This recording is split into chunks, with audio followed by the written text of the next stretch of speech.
So আজকে আমরা খেলবো স্টোরি মেকিং চ্যালেঞ্জ। একটা লাইন বলবো আমি, হ্যাঁ কমপ্লেক্স স্টোরি, ঠিক আছে।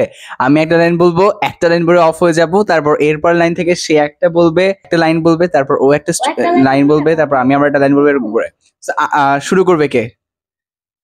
না রাহিব শুরু করবে। না শুরু রাহিব করবে। এক দেশে একটা বাঘ ছিল। বাঘটি অনেক লোভী ছিল। একদিন সে একটি জঙ্গলে গেল। তার খুব খিদে পেল। তারপর সে খেতে চাইলো। তারপর সে খাবার জন্য খাবার খুঁজতে লাগলো। তারপর সে একটি হরিণকে দেখলো।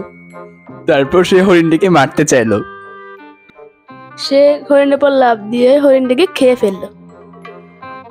তারপর তার পেটটা ভরেনি, তার আরো হরিণ লাগবে। তাই সে হরিণের বাসায় গেল। হরিণের বাসায় গিয়ে দেখলো একটি মা হরিণ তার ছানা হরিণকে দুধ খাওয়াচ্ছে। এখন তার অনেক লোভ লাগলো। সে একটা লাইন ও আউট। তাহলে এটাই তো নিয়ম, একটা লাইন বলতে হবে, একটা লাইন বেশি বললে আউট, শেষ।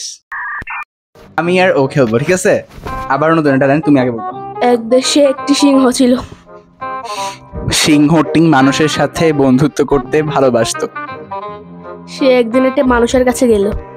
মানুষটি সিংহকে মেরে ফেললো। সিংহটিকে খবর দেওয়া হলো।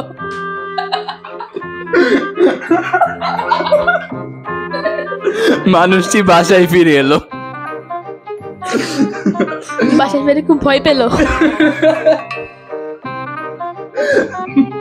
ভয় পাওয়ার পর সে নিচে মারা গেল।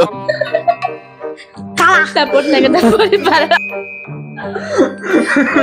তাকে কবর দিয়ে দিল। তারপর পরিবারের মানুষেরা বাসায় আসলো। তারপর সিংহের মালিক ওদের বাসায় আগুন লাগিয়ে দিল। আগুনে সবাই মরে গেল। তারপর সেই বাসায় পুরো ছাই হয়ে গেল মানুষ সব। তাহলে আমি চ্যাম্পিয়ন। না ছাই হয়ে গেল, তারপর তুই আরেকটা বলছস, আমি চ্যাম্পিয়ন।